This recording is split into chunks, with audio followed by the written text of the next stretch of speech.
This was by no means a pretty game on offense, but we're going to look at the film and see what we could fix, what we did well, and what we could do moving forward. What's up, it's your boy Centron coming back at you with another analysis video that kid you not, that's my real name. Eagles film analysis, all 22 offensive takeaways from the Chiefs game.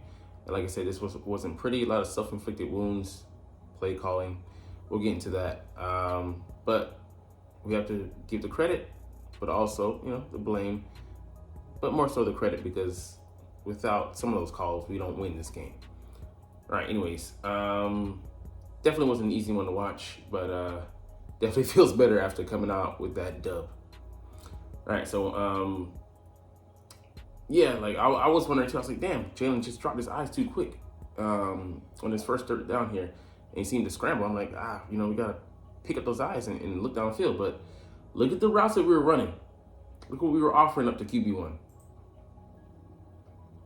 So you can see here, the wide receivers on the inside and outside mirror their routes. What the hell kind of bullshit was that? I don't like that play design at all either. I suggest we put that in the trash bin and scrap that shit. Just horrible.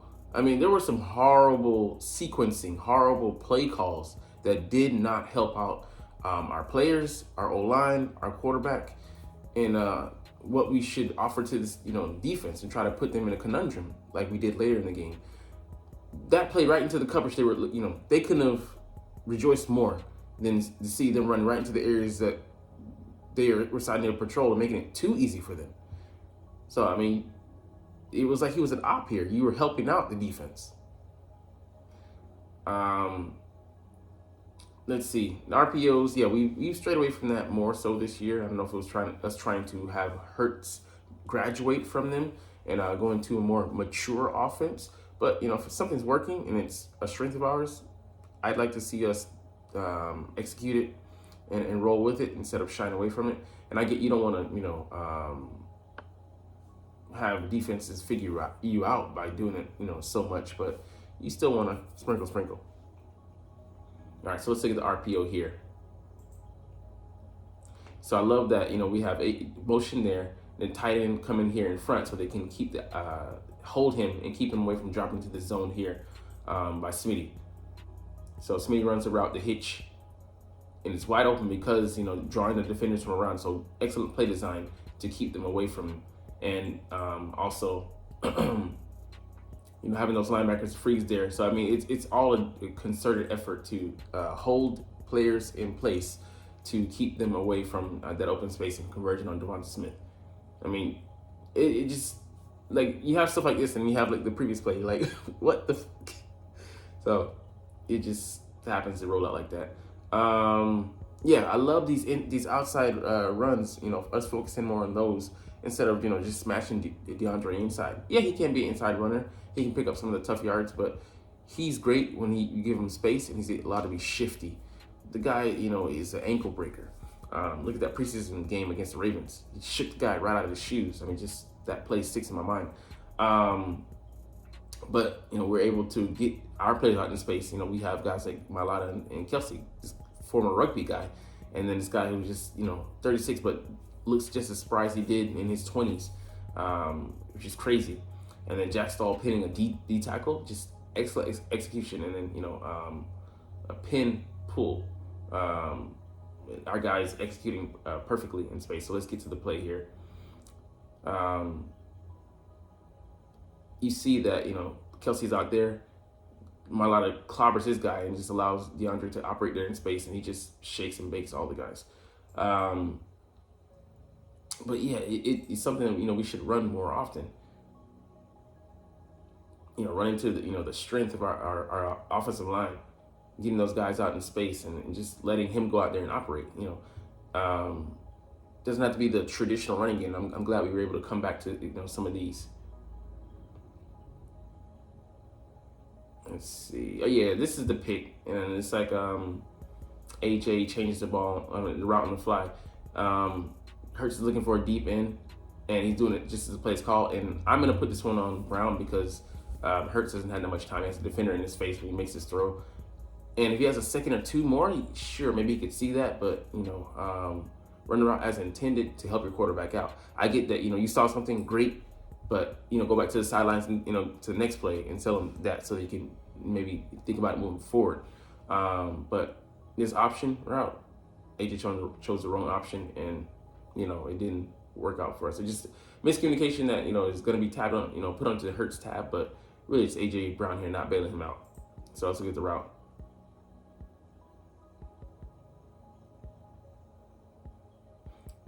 All right, you see the defender, he's coming right there in his face, and yeah, he has him beat, but you don't have the time for that, man. So just unfortunate. And if AJ doesn't touch his shin, he's able to recover the ball back there because he did strip the ball back from the defender. Heads up play by him, but need him on the actual offensive play to execute as planned. And yeah, this here, the slow developing plays. I know we want to take our shots downfield, and we did have the guy eventually come open. I think it's Smith on a slow, a slower route, kind of a deep over, but we didn't have time for that. Yeah, I wish Hurts would check it down here, so he put that on him. So I think this is Devontae in the slot. So you can see him here, like the plays developing. He has that as it comes open, but we don't have the time there. Jalen, I think he gets pressured probably here by Chris Jones here. I mean, they're right there in his face, and pocket just collapses. So we don't have time. But yeah, it's just the pass rush. We had to call plays to help our quarterback out. This is one of those that, in the situation, the pass rush is getting there, so we don't have the time for that. You have time after you call plays to slow down that pass rush. You've earned the right to call those deeper plays. We have to keep him safe in the pocket there. And the way they were playing in that first half, it just didn't lend to the game plan that we wanted to execute. So you got to put that on the back burner. Throw some short passes and screens and such to slow down that pass rush. Get them to where you want them. Condition them first. Condition the meat, and then you can pound that shit. Pause. All right, so this pressure here, great by the Chiefs. They're running the tackle in stunts, twisting, and then adding a blitz on top of it from the slot. Unexpected place. Trent McDuffie's a great blitzer. The guy is great in coverage as well, but they put him in a slot. It's not always going to be the cover because he's great inside and outside, but that makes them weak on the outside with Jalen Watson. So to compensate for that, they got to accelerate the clock of the quarterback, get it out of his hands. And Cam Jurgens, his first game back, I'm gonna chalk it up to just rust. He's had a blank of 6 weeks, maybe 7, including this week, coming back from that foot sprain, and it takes some time for him to get up to speed, and he was not switching, which left Lane Johnson at 2-on-1, and it's he may be our best blocker, but he's not that good. So, doing a better job of switching off and not leaving that in to him. So you can see here, like, when running the play, but the end, the eye candy flashes in front of him. He gets excited and runs that way when he should be helping out Lane Johnson here. So let's look here. They make that last minute shift. No, I don't here. But Lane would have been able to pick up Trent McDuffie, the blitzing corner, if Cam Jurgens does his job, but you can see here, he gets caught with the DN flashing in front of him. He goes here when he should be going here, and it's too late when he realizes it, and Hurts gets punished for it. So there's nothing really you can do about that in the moment. Just a great play design by Steve Spagnuolo. You got to be able to to catch those, and they were beating us up on those in the first half, and all of our sacks came in the first half. So the adjustments later, we were able to settle down. You saw Cam making some great blocks later in the game, so it wasn't over because this team doesn't quit, man. All right, pony personnel is back. I love it. We have our 2 running backs on the field at the same time, causes some consternation, some problems, some schematic problems for the defense, and we have Boston Scott. The way we condition these guys, like bam, jab, bam, hit him with that counter punch. It was excellent here. So we had Boston Scott run from under center 2 times for 4 yards each, and then the third time we show up, like run a play out of the same formation, but you do something diametrically opposed and you catch the defense sleeping off guard. I'd love to see us run this with Rashad Penny because he's an excellent pure runner, and then have him and Swift on the defense at the same time because we could just pound it, but then using Swift and get him in open field, money. So this jet sweep, like I said, we run the same play out of this formation and we just ran it from under center. Same, showing the same formation and the same move, and they just ignored Swift because why wouldn't you? You had been doing that up until this point, and then all of a sudden we hit you with the jet sweep. Excellent. So you can see here, they ignore him, and he just cuts back again, able to get so many extra yards on this play. So excellent work here. So they don't pay that much attention to him. They're all flowing here, and yeah, the rest was just history. So excellent play for us to be able to take advantage of what we had been showing them, just fooling them on that play. Let's see. So we have a center tackle counter here. Yeah, you could say it's QB power, semantics. But us running behind, Jason Kelsey and Mailata, a winning deal, and then them switching blocks basically here. So they block these guys, and then the tackle and the center pull to come around, and then Hurts kind of just follows them. Hey, personal protectors, 500 pounds of meat coming in front of you, pause. You just go with the flow, and Hurts is a powerful runner as well. So let's see the replacement blocks here. So they block these guys and come around. That whole lane is open there. And he has no chance reaching out to block with the arm. And Hurts just strolls right in for that 10-yard touchdown and makes the game a 3-point game. It's 14-17. So excellent work there by all the linemen working in unison, replacing people. I love when you throw teams off. I love traps. I love counters. I love screens because you fool the defense into one, being somewhere where they're not supposed to be, and then two, replacing people so they're confused on what the hell they should be doing. So excellent play and the play design. Like I said, Brian Johnson made a lot of mistakes, but we're good enough most weeks to not play around, but to play great in spurts. So I mean, we're fortunate to have the players, the talent to be able to do that. But of course, you want to be consistent. You don't want to rely on that. But for us, it's gonna have it. Winning, I mean. Anyways, so you run this play a couple times. It's great calling against a blitz. Yeah, like the angle screen. So it's the middle screen as well. Just having split because it looks like it's like an angle route. He comes out here and then comes inside. Man, and this pass rush is fierce, but you use their aggressiveness against them here. So you can see they all go upfield, and then that leaves that space in behind them. And then we get our blockers out in front. Give Swift a chance. I think it's like a 25-yard gain on that. Just an excellent play call. And he ran it a couple times because, yeah, they get aggressive and then they back off because they're having some consternation, pausing like, oh damn, well, should we be this aggressive, knowing that they've had success exploiting that, and then you got them right where you want them. All right, yeah, I do believe that we used way more shifts and motion in this game than previous weeks. That mitigated some of the bad play calling because it caused them some panic. And I love that what it does here because they're like, shift, go, and the ball snap. And the play design was excellent as well. We had a bunch.